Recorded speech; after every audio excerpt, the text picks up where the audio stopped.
Hi, I'm Shelly.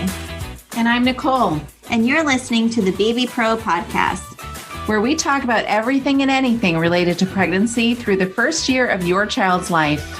Every episode, we will discuss and interview experts on all the questions expectant and new parents want to know, such as creating the perfect birth plan, infant sleep, and tips and tricks for parenting a newborn. Welcome to the show.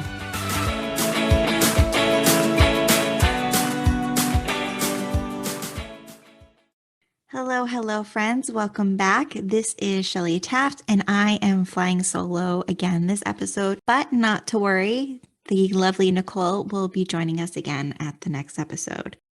I'm really excited for our guest speaker today because we're kind of going to be talking about what is often viewed as a controversial topic, at least in parenting groups. If there's one thing that you want to do to start up drama in parenting groups is to bring up this topic, and that is circumcision.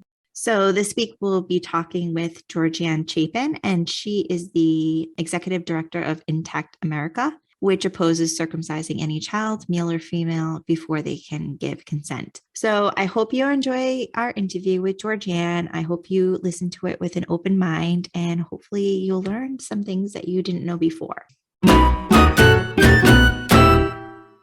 This week, we are speaking with Georganne Chapin, Executive Director of Intact America, which opposes circumcising any child, male or female, before they can give consent. Welcome. Thank you so much. Thank you for having me on your program. I really appreciate it. Sure. Can you tell us a little bit about yourself? Sure. First, let me tell you how I got involved with the issue of circumcision. When I was 10 years old and knew nothing about sex or penises, I had only sister and mother and grandmother, and I had a baby brother, and I witnessed a terrible outcome from his circumcision. And in my family, we had to deal with that, my mother particularly, and I saw the agony that created. And even though I didn't have any facts really about it, it stayed in my mind as something that kind of like, why would we have to do surgery on a newborn baby, was really kind of my thinking at the time. And then I really just didn't get mentioned or thought about. And later, when I was a graduate student in anthropology and public health, and the female genital mutilation conversation started coming, I began asking people, well, why do we condemn that when we do that to our little boys? And there was, of course, a lot of pushback. People continue to insist that it's somehow different to cut a boy than to cut a girl. And I always disagreed with that. And then when my son was born in 1980, my husband and I never even considered circumcising him. We knew it wasn't necessary, and why would we inflict that on him? Later on, I became a healthcare executive. I had a long career in healthcare. And when I was 47, which is in the late 90s, I went to law school. And around the same time, just really coincidentally, serendipity, my son thanked me one day. We were on a road trip, and he said, I never thanked you, Mom, for not letting them circumcise me.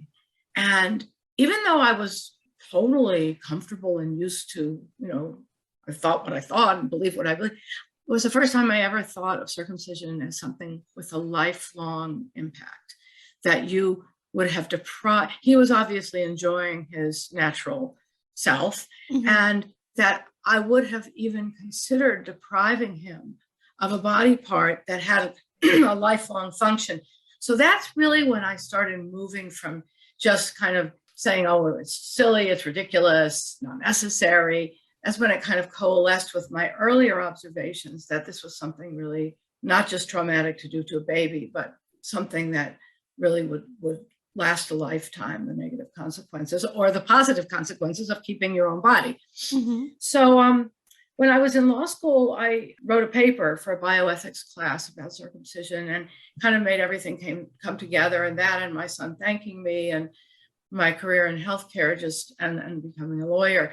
I just became an activist, an intactivist, as we call ourselves, and got involved with a group of people who had been fighting circumcision for a number of years, for decades. In 2008, with a private donation and the collaboration of this group of people, we formed Intact America. And Intact America is by far now, I can't believe, 14 years old, by far the largest anti-circumcision organization We have a very small but mighty paid staff and some very serious volunteers and tens of thousands of followers on our website and Facebook page, and many, many, many more who get involved on Twitter and Facebook. So we're a large organization with a large following and a growing image as a human rights organization. And of course, the right that we're talking about is the right of every person to keep the body that nature or God or whatever your belief system is, but we know nature gave them. And I will say that I 100% agree with your stance on this topic. Although that's a relief. Yes. Thank you. I will say though, I had 2 girls and a boy. And I will say that if I had a boy first, he probably would have been circumcised, because at that time I had no idea. Right. I thought it was just something that you just do and that you have to do. And it was just like this automatic thing that you do. I didn't know, for example, that most of the world actually doesn't circumcise babies routinely. So can you tell us a little bit about that? Like who tends to circumcise? I know in the US, it was routine and still routine in a lot of areas. But why do we do it so routinely in the US when the rest of the world tends not to? I did when my kids were young and I ended up researching it. I did read it had something to do with, and you can correct me if this is completely off base, the Kellogg family, like as in cereal Kellogg? Yeah, it grew out of it started in the Victorian era, which was the middle of the second half of the 19th century. So, the 1870s, 1880s, before the germ theory of disease had taken hold. And before Western doctors knew what caused so many conditions and diseases. And there was a tremendous amount of sexual repression at that time. And boys masturbated, as men and women have throughout history. That was seen as something dangerous and threatening to the social order and threatening to the male's life. The spilling of sperm was thought to put him in a weakened state. And Kellogg's were just, part of that mindset, the kind of Victorian American culture. There's actually a movie called The Road to Wellville that was about a resort that was in Michigan that was owned by the Kellogg family. So John Harvey Kellogg has kind of gained this outsized reputation for starting circumcision, but it was Victorian doctors who in England and America. So you're right, America's the only country, United States, the only country that routinely circumcises baby boys anymore. But in that era, it started as a custom in the English-speaking world. So England, Canada, United States, Australia, New Zealand, all began circumcising boys. Started with teenagers as a way to discourage them from masturbating.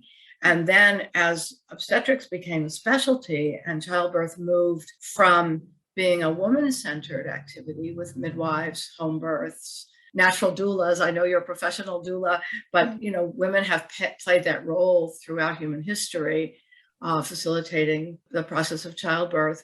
As medical specialties grew and obstetrics became a surgical specialty and childbirth moved into hospitals, doctors started circumcising baby boys, newborn baby boys. It's a lot easier to cut off the foreskin of a 2-day-old baby or a 1-day-old baby than it is to catch a 14-year-old and tie him down and cut off part of his penis, the part that he enjoys.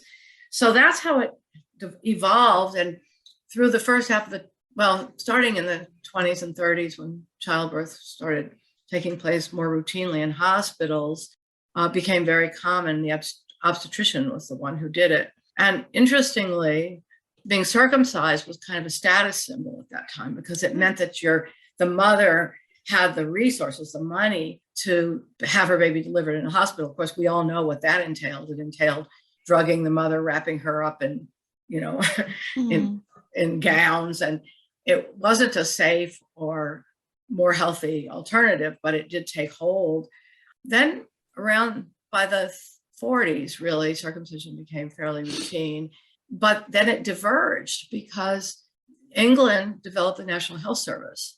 And there was a lot of controversy there was a lot of facts about circumcision, that it wasn't necessary. And they said, well, if it's not necessary, we're not going to pay for it. The US had a privatized medical system, And circumcision was a fee that could be charged to the parents or later the insurance companies. So that's really how it took hold in the US. And then, over the rest of the 20th century, it became firmly ensconced in American medicine, and in some places in Canada, while England left it aside. Australia dropped it also in the latter part of the 20th century. New Zealand dropped it around 1970. It just became an American custom. And then we taught the South Koreans to do it during the Korean War. Anywhere where American military medicine took hold, tried to get them to adopt a culture of circumcising babies. And South Korea still has a fairly prominent circumcision practice, although I'm not sure. I think it might be on the decline, but I'm not sure about that. So the US remains the only Western country that, for non-religious reasons, circumcises boys. And of course, in the Muslim world and in Israel, circumcision is a routine practice, but it's not a medical practice. They don't consider it for medical reasons. It's considered a religious custom. But even certainly in Israel, there are a growing number of intact boys and families who are keeping their children intact and practicing, even if they're observant, instead of practicing the bris with cutting, they practice something called brit shalom, which is a peaceful, welcoming ceremony without the cutting. Lots of American Jews do that, and Jews around the world. So it's not by any means universal among Jews. And I know less about Muslims, but I do know Muslim men who are opposed to circumcision and who are not circumcising their sons. So it is on the decline, although still very prominent in the US. Has it declined at all in the US? We think so. We know from the height of circumcision, probably the heyday of circumcision was in the 1970s in the US. And the statistics are terrible, but it's safe to say that at that time, 90% of American men, 85 to 90% of American boys were being cut, which translates into probably 75% of adult American men today are missing a part of their body that was stolen from them when they were a couple of days old. And the implications of that for our culture are really astonishing, that most men walking around today in the US, with the exception of immigrants from countries that don't circumcise, most men are missing that body part, and their partners have similarly not ever seen an intact male penis. The impact on our culture of having most of the males minus their natural foreskins is quite devastating. We think the rate now is, we don't know. I mean, I've seen official statistics, upwards of 55%. It seems still very, very prevalent in the Midwest and some other parts of the country, and less prevalent on the coasts, but it varies. It even varies within cities. Depending on, some hospitals are big circumcising hospitals and some are less so. Of course, it's still a fee-for-service medical procedure. So we know that women who give birth in American hospitals are heavily lobbied to cut their babies. Intact America does surveys on various circumcision-related topics. And a couple of years ago, it's 2022, I don't want to get the date wrong. It's on our website, intactamerica.org, the results. And we found that 94% of women who had given birth in the period that we were asking about, it was the last 3 years, I believe, had been pressured to circumcise their son, had been asked, and some of them numerous times, and some of them described it as coercion. So that shows you how prevalent the selling of circumcision is. And the average number of asks was 8 times.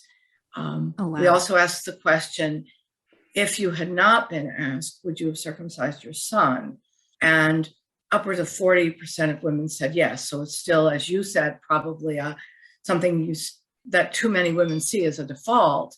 But the number of people in our survey who circumcised their sons was way higher than that due to the asking. Had they not been asked, they would have not done it. And because they were asked and pressured, far more agreed to circumcise their sons. And of course, we hear from thousands and thousands and thousands of women who consider themselves regret parents, regret moms. They feel they were railroaded into it and they didn't have enough facts. And also often in a state of, postpartum exhaustion, sometimes under the influence of drugs, Yeah. and somebody slaps a consent form on a clipboard in front of you, and just want to go back to sleep or be a good patient. Right. And I think a lot of times the risks are downplayed as well. Tremendously It's downplayed. like, In fact, no big deal. it comes to outright lying a lot of the times. Mhm. Not going to hurt. Only takes a second. You won't feel a thing. He'll be fine. It's Yeah. better. There's no difference. This way you can keep him clean. I mean, who doesn't want to keep their baby clean? But what's neglected to mention is you're sending a baby home with an open wound and a diaper that's going to be filled with urine and feces. And, there's nothing clean about circumcising a baby. Infection risk and healing, and not to mention the impact on his sexual pleasure. And that's an uneventful circumcision. We know there are lots of complications.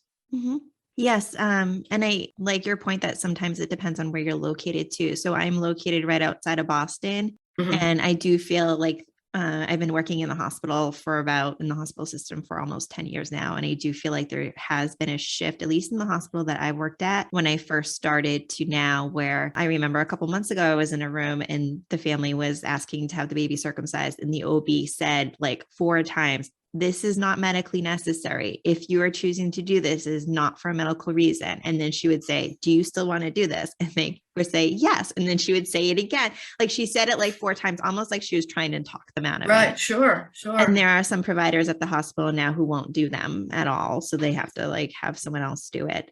And I've seen like pediatricians say, like, ask the nurse, "Is this family going to get the baby circumcised?" And the nurse will say no. And the pediatrician will be like, "Oh, good." So I think at least in my area, there has been a shift over the last 10 years where yes, that's pushing it. Yeah, that's wonderful. And you just wish that every mom having a baby could be in an environment where they're told the truth. Starting with it's not medically necessary. Of course, it's much more powerful to say this harmed your baby, right? This is taking away a body part that belongs to him and that has function and brings pleasure. So that would be the next step for the doctors to say, it does hurt and it is risky. Most doctors are not quite there yet, but that's wonderful. You must feel relieved when you're in that environment and you hear that. Yeah, I do still see some untruths. Like a lot of times I'll be in the nursery and often I walk out because I can't stand to be in the room when they're doing the actual procedure, but I can hear the baby screaming and the nurse will bring the baby back to the room and say, "Oh, he slept through the whole thing." And that's not true. It's not true. The baby did not sleep. And I know they're probably saying that to make the parents feel better, but you're lying to the parents. And if the baby didn't cry, it's probably because they just completely shut down from pain. Yeah. I know when I hear that too. I work, in a hospital and the babies just sleep through it. I think, where have you put your brain to believe that, that you can rip? It'd be like saying the baby slept through getting his fingernails ripped out. Yeah. This is an extremely traumatic procedure. And even anesthetic is used, which for decades, nothing was used, right? The baby was just immobilized. Even if anesthetic is used, a penile block, injecting painkiller into the base of the penis, 3 injections. I mean, think about what that feels like in your mouth if you're going to get a filling or something. And then topical anesthetic is not effective at all. So how anybody can deny the pain that it causes is, So, there's a lot of information on the intactamerica.org website. And we have a fantastic Facebook page where we post Friday foreskin facts, and a Monday Ask Marilyn. Marilyn Milos is a registered nurse who was the founder of the anti-circumcision, the intactivist movement.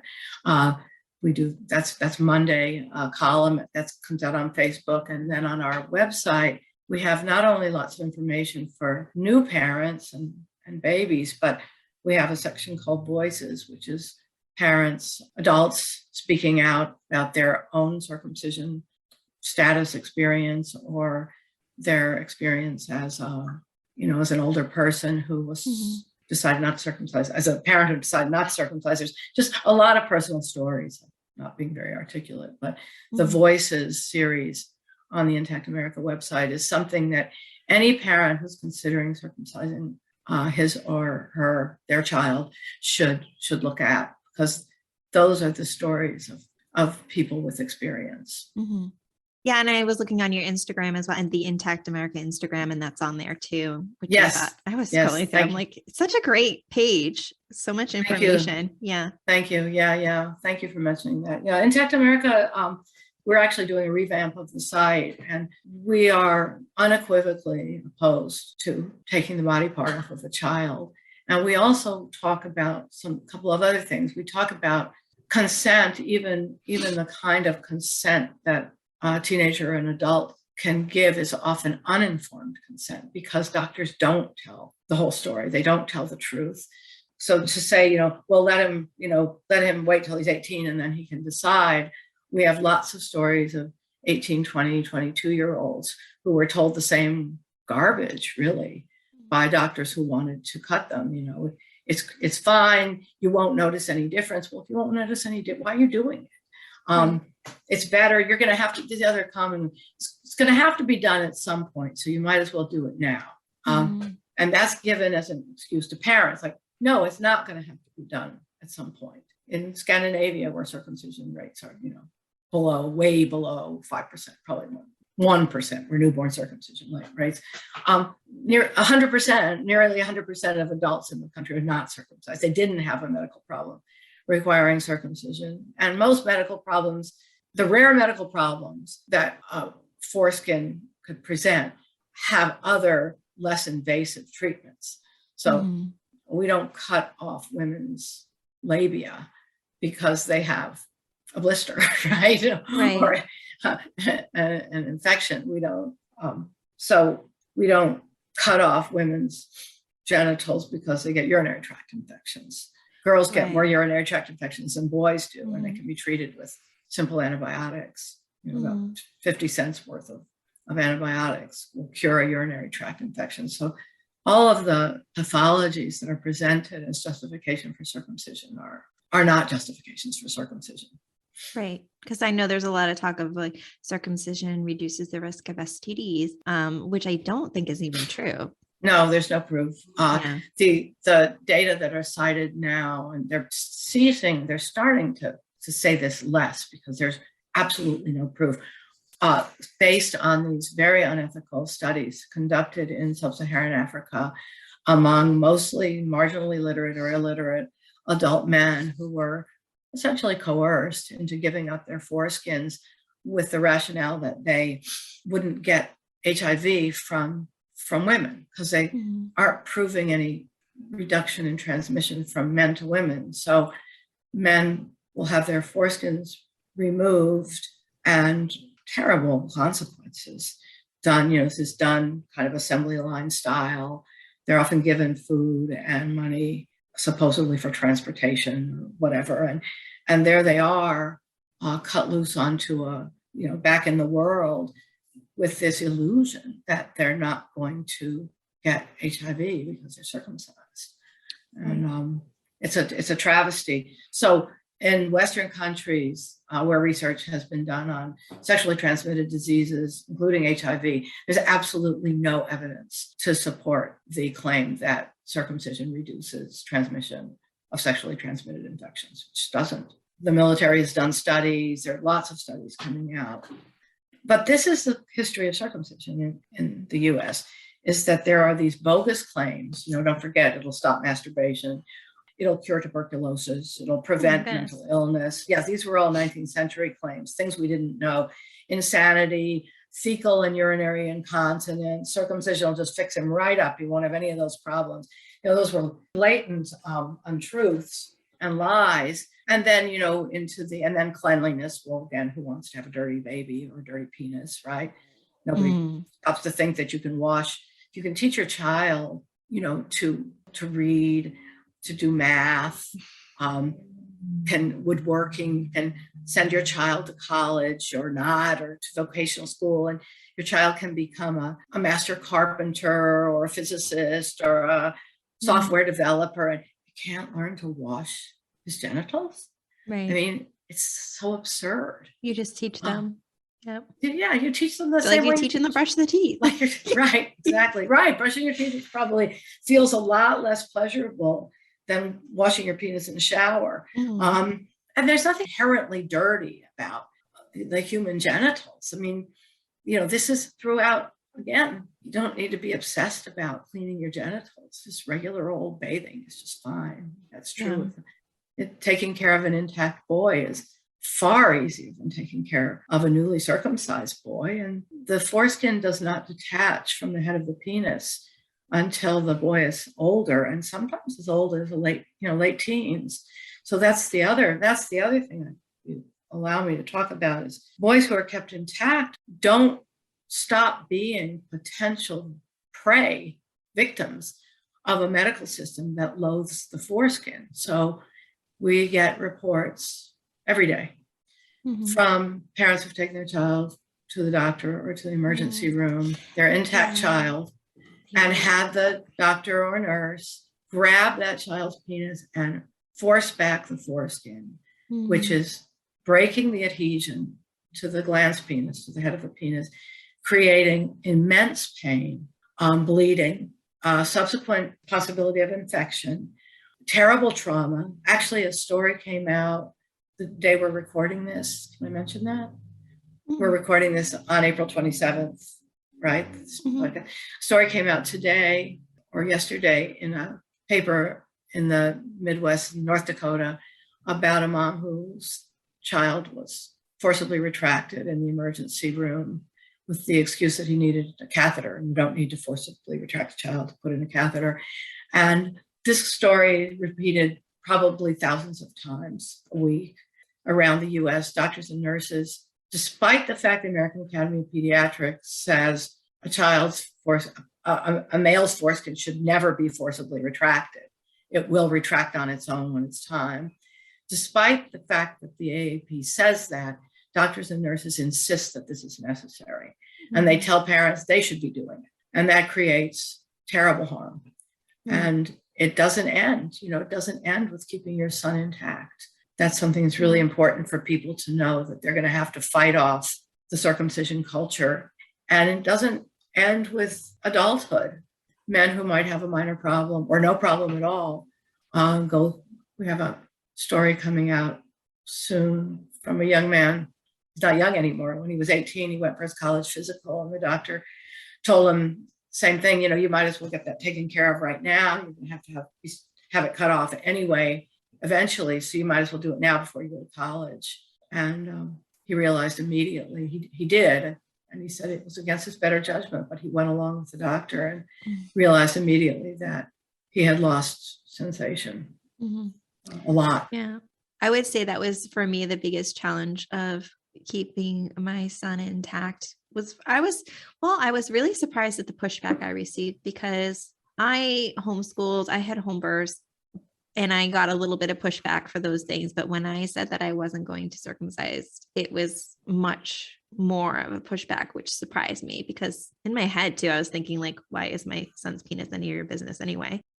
But I had like the most ridiculous things thrown at me, like, oh, no girl's ever going to want to have sex with him because he's going to smell so bad and he's going to get STDs. And it was even back then when I just didn't know that much, I still knew that those were ridiculous statements. And then making sure that every time I brought him to the doctor, that they weren't going to pull back on his foreskin. Right. Every time I left him with someone to watch him, that they knew 100% that they are not to pull back on the foreskin, because none of my family and friends had ever cared for an intact baby. So right. And they thought there was something. They thought there was something they had to do, right? Instead of just leave the child alone, right? Right. And I know a lot of when this topic is brought up in like Facebook groups, there's a lot of people, especially people who work in assisted living with elderly, who are like, well, you should see what issues they have now and it smells bad. But that's also the time where a lot of foreskin was probably being pulled back. Right. Well, not only that, but what do they do to take care of women? I mean, women's genitals excrete smegma also. And I'm pretty sure there are way more old ladies in these nursing homes than there are old men. And what are they doing? Have you ever had anybody say that's a reason to shave off, all the outer genitalia from women? I mean, you wash, somebody just has to be washed, right? Right. And I did say that at one point to someone. I said, if you are responsible for bathing this person and you're saying that this person's penis smells all the time, who is to blame here? If they can't blame themselves, if they can't bathe themselves and you are bathing them, obviously you're not doing your job properly. Right, if there's still right. smell, after. Right. Well, the other thing is, since we're talking about smelling, and like this person has lived with his foreskin for 80 years, 90 years, and presumably has gotten plenty of pleasure and use out of it, and it never caused him any trouble. So why are we using this as an excuse to cut a baby boy's penis, right? I mean, if just the same way we plan for our own old age, or we should be planning for our own old age, maybe we move into a one-story house or something. If a man is really, who loves his foreskin and his body and feels good about himself, feels that this is going to be a big problem for people, he could still decide to have circumcision, right? I mean, you don't have to cut a non-consenting child. Why don't we just remove the breasts of all girls? Because we have American women have a 1 in 8 chance of developing breast cancer sometime over our lifetime. That's an astonishing statistic. Males have a 1 in 100,000 chance of developing penile cancer. 1 in 100,000. And it can occur in circumcised boys as well as intact boys, circumcised men, usually old men. So 1 in 100,000, and we're talking about cutting off 100% of foreskins, and 1 in 8 for breast cancer. And we would be appalled at the idea of prophylactically removing the breast buds of every girl, but it would make her chances of getting breast cancer nil. Right. And then that's somehow a ridiculous comparison. Well, is it? I mean, you have one penis, it's a functional body part. Why is that? Or you say, well, why don't we cut off people's fingers? Why don't we cut off, take out people's fingernails so they won't get fungus under it? Oh, that's ridiculous. Well, Is it? Why is that more ridiculous than cutting off a part of somebody's penis? I'm so glad you said that, because that is the exact argument I used with a family member once when they were saying like, oh, well, he'll get penile cancer. And I said something like, well, my daughter has a greater chance of getting breast cancer. So should I remove her breast now? I think she was like 2 at the time. And they didn't really have a response to that. No, all of these justifications. I mean, this is what people do when, not all people, some people will stop and say, oh, let me think about this, right?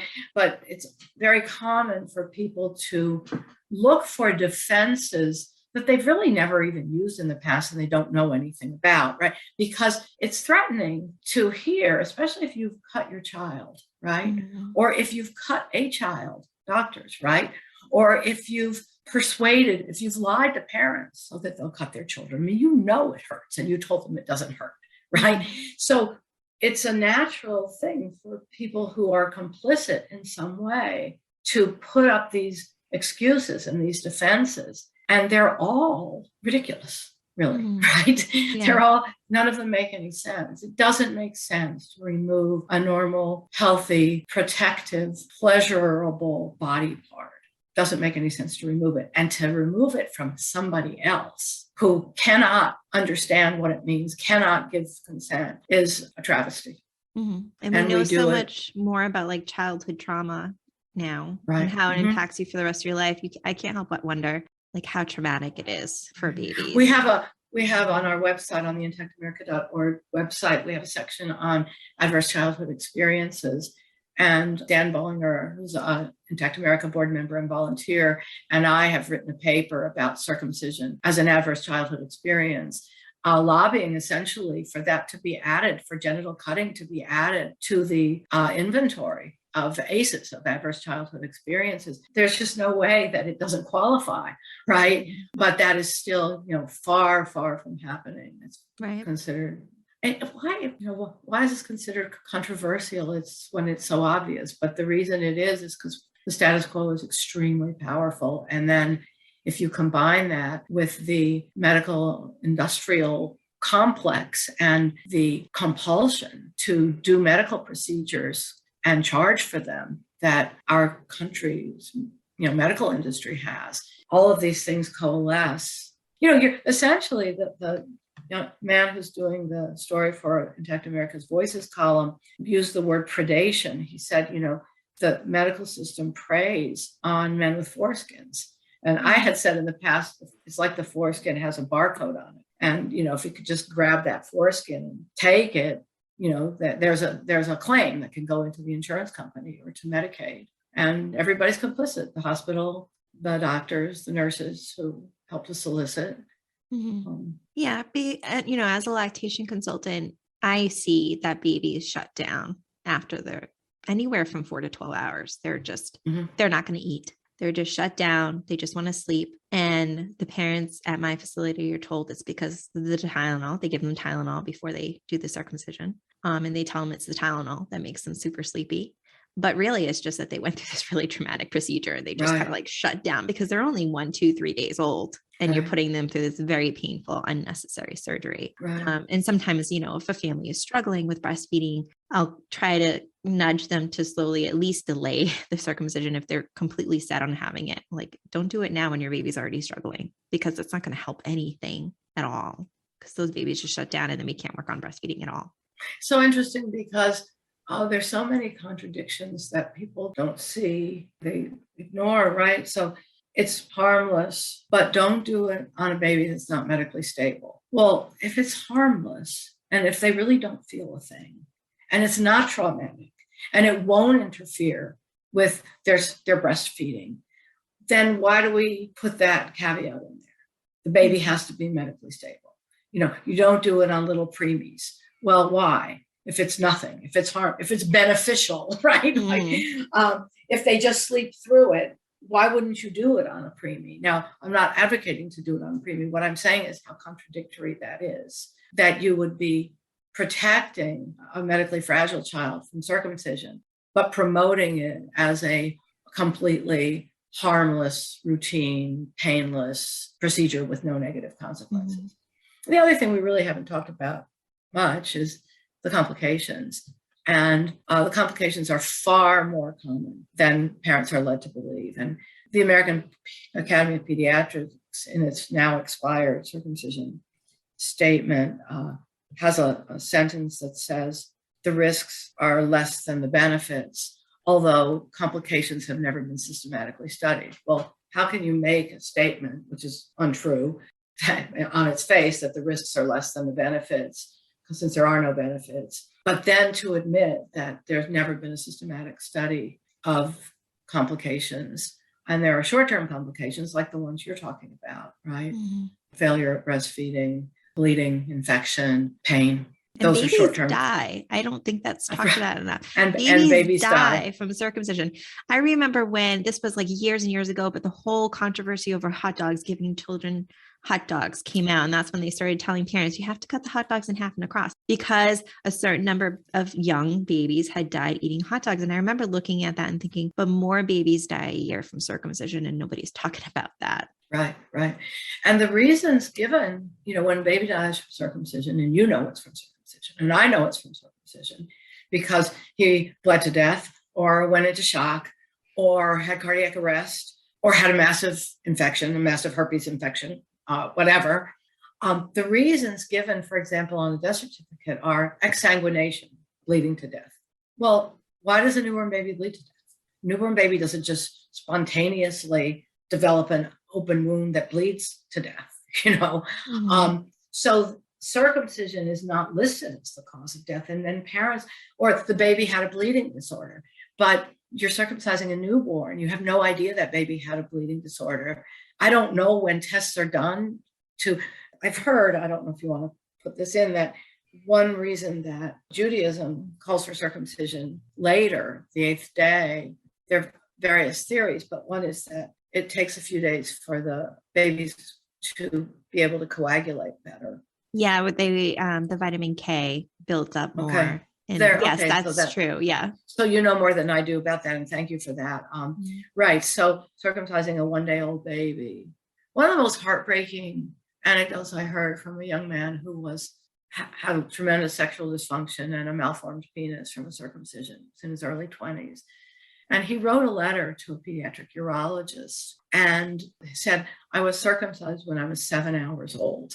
And, you're imagining this tiny baby, right? I mean, 7 hours is sort of what it takes for a hospital to bathe the baby, put his little wristband on. I mean, 7 hours is nothing. This child is barely of the non-womb world. And that somebody would cut off part of his body is just like the most heartbreaking statement. And then he's an example of permanent, devastating complications. You're operating on this little tiny, people say that circumcision is tiny flap of skin. Well, everything's tiny on a baby. His pinky is super tiny. So you're going to cut it off because it's little. His heart is tiny, like everything. And so what a stupid, and then that's projected forward. If you cut off this tiny little piece of skin on this newborn baby, even though you have to rip it away from the head of his penis, and then you're saying it was just a tiny piece of skin. Well, think about the size of a grown man's penis, and the foreskin is a prominent organ. It varies in size, just like all of our body parts vary in size from person to person. But a foreskin unfurled in an adult, and it's a double layer, can be 12 square inches of skin, 12 to 15 square inches of highly erogenous, nerve-laden, blood vessel-laden skin. Thousands of nerve endings. I mean, that's why it's there, right? Right. It's like a flap of skin, but it has a purpose. It's not like a hangnail or something. And it's also right. And it's also a unique flap of skin, a unique organ, much like, you could say, the lips are just skin. Well, the eyelids are just skin. No, they're highly specialized and functional. The lips, like the penile foreskin, it keeps the inside of your mouth moist. It's a lubricating, enhanced lubrication. The foreskin enhances lubrication for intercourse. The gliding action makes intercourse more pleasurable for both the man and his partner. The foreskin has something called Meissner's corpuscles, certain nerve endings that are completely ablated with the removal of the foreskin. The frenulum, which keeps the foreskin from just flopping around. In an adult man, the frenulum is highly erogenous, highly sensitive. And in some circumcisions, the doctors dig it out, so there's nothing left. And others, they leave it, and it can either be a source of sensitivity and pleasure, or it can be a source of agony, depending on, what else is exposed. And then the circumcision also, as you know, exposes the glans penis, the head of the penis, which is meant to be an internal organ. It would be like, again, if you remove your lips, the inside of your mouth is going to dry up. And I guess, you can use, lubricating mouthwash, but the inside of your mouth is going to dry up. The glans penis becomes another color in a circumcised man. The glans penis is pink or red in an intact man, and more gray because it's become rubbed by underwear, exposed to the outside world. And that's not how it was intended. If you're a pet lover, if you have a male dog, male dogs have foreskins completely covering the rest of their penis, and that's for protection. And the penis emerges when the rest of the penis emerges, when the dog becomes sexually stimulated. And that is true in a human male. With erection, the foreskin slides back, and that's how a man is primed for sexual pleasure. And then when he becomes flaccid again, the foreskin will recover the head of the penis and protect it. And all of those things, no urologist trying to get a 18-year-old or a 20-year-old to have a circumcision is ever going to tell him those things. He'll just say, "Oh, it's no big deal. He won't notice." And we had something in our family, which I won't go into much detail about to protect my son's privacy, where circumcision was being recommended. I think he was maybe 12 or 13 at the time, to address an issue that had nothing to do with the foreskin or anything like that. And thankfully, my husband, who was born in Colombia, so his culture is not circumcised, right, was like, yeah, whatever. That doctor doesn't know what he's talking about. And was that child spared? Yeah. Because my husband was like, no, we're not doing this. Wow. Yeah. But I wonder if my husband had not been from a culture that did not routinely circumcise. You tend, because circumcision is so normal, which of course we know a lot of things we consider normal aren't normal, right, or not okay. Just because something is common doesn't mean it's beneficial, because it is, and because you're vulnerable always when you go to a physician, right? I mean, there's a power relationship there that's very common. And this person speaks with this voice of authority, and you think, well, why would he be saying that? Why would he or she be saying that if it wasn't true? And we also don't want to believe that doctors are just trying to make money off of us. We kind of know globally that doctors try to make money. They have to make money, of course. We all have to make a living. But to translate that into this intimate relationship where this person has your health and hopefully your well-being in their hands, you don't really want to be that skeptical. This man who I was talking about earlier, who said that this doctor convinced him to have a circumcision before he went off to college, was the same doctor who did the circumcision. So, there, and an adult circumcision, I mean, there's a few $100 on the table. And if he can do college physicals and convince intact men to do that, I mean, it's sickening, really, when you think of somebody lying in order to perform a surgery. And I know there'll be people listening to us who will say, that's not fair, but I worked in the healthcare system. I still work in the healthcare system. I ran a Medicaid health plan for 25 years. And, we saw a lot of medically dubious procedures being performed. And sometimes at the parents' request, because they thought it was beneficial, right? I mean, we're kind of don't talk about it so much anymore, but antibiotics for viruses, people wanted antibiotics. A child had a sore throat. They didn't want to hear that there was no bacterial infection. And that's not kind of the issue of the day, but 25, 30 years ago, that was very much the issue of the day. Don't overprescribe antibiotics. And we'd been trained to think that everything needed a pill. Right. Yeah.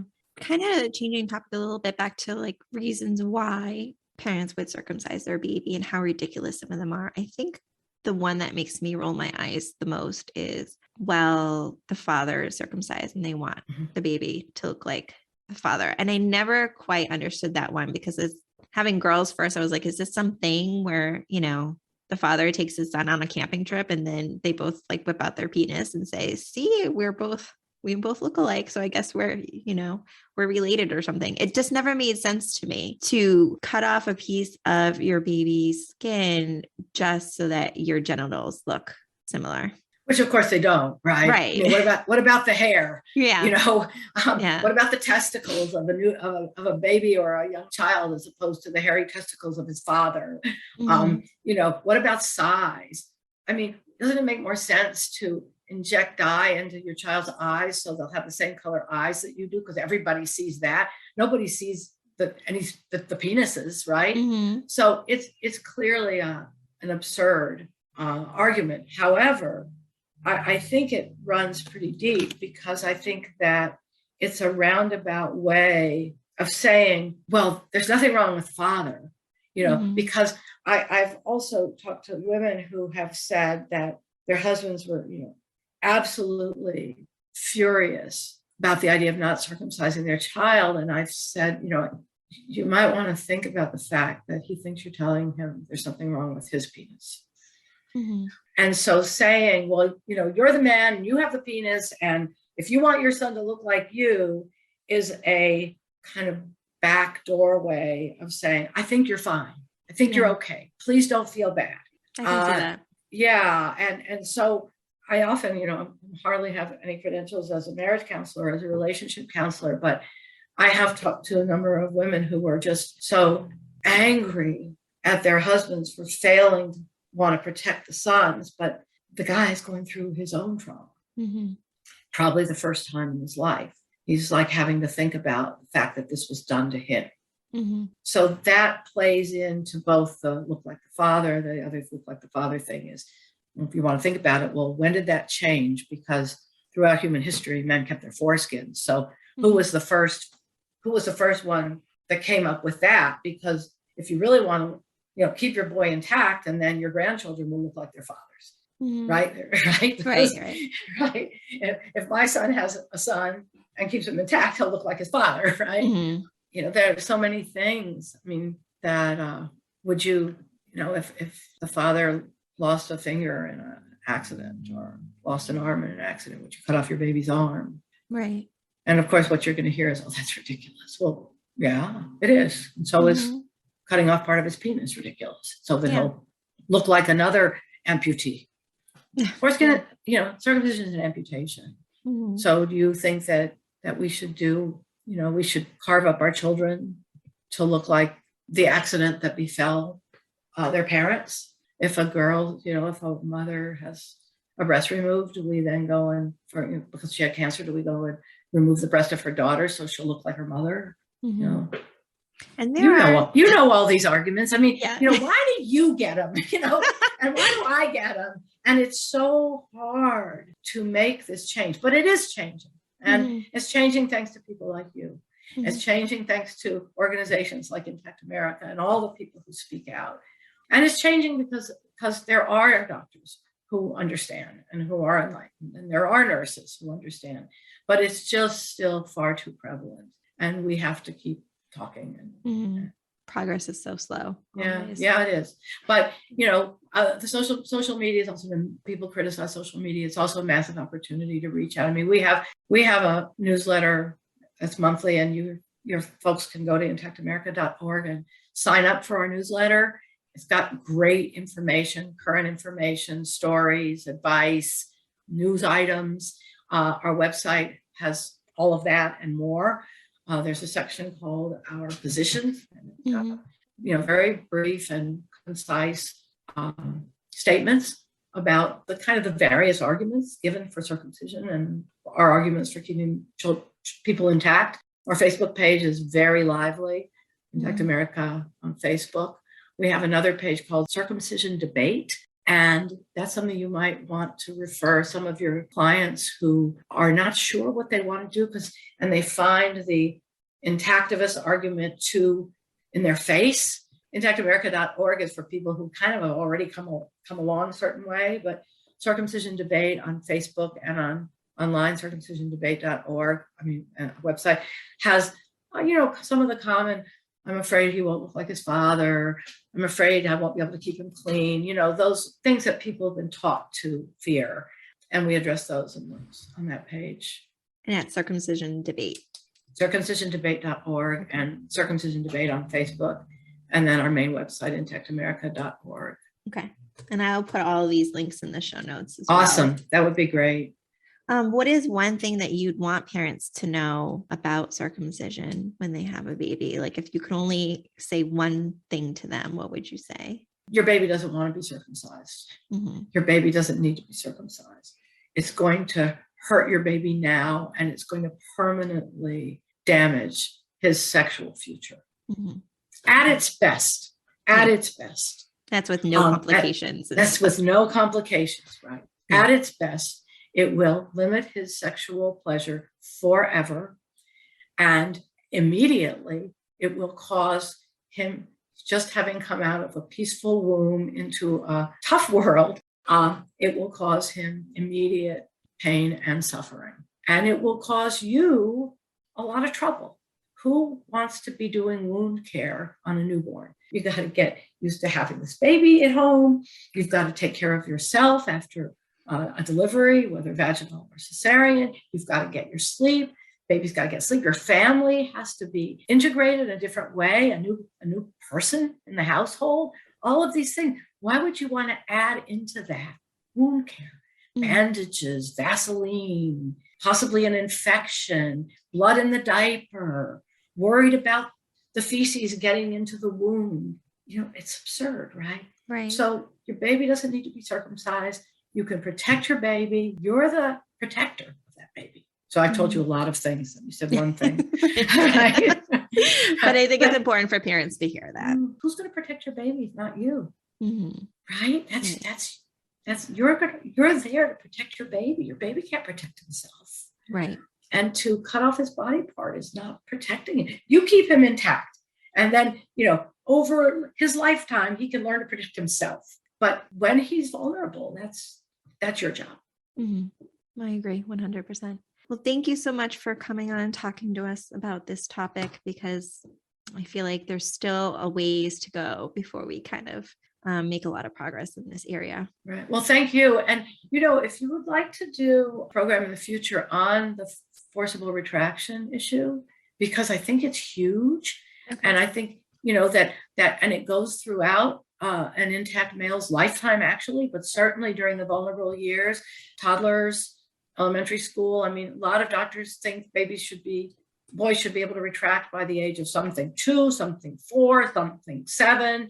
The average age of spontaneous foreskin retraction is around 10 or 11 years old. Mm-hmm. And many boys don't retract naturally until later. And I've realized, and you're hearing, that this is a risk factor for intact boys. Keeping your baby intact is great, but your job's not done. You still, as you said, you have to fight off, the doctors, and we have to, every time this happens, a parent needs to speak out and give that doctor material. I'll send you a link to that. Okay. There's an AAP brochure on it.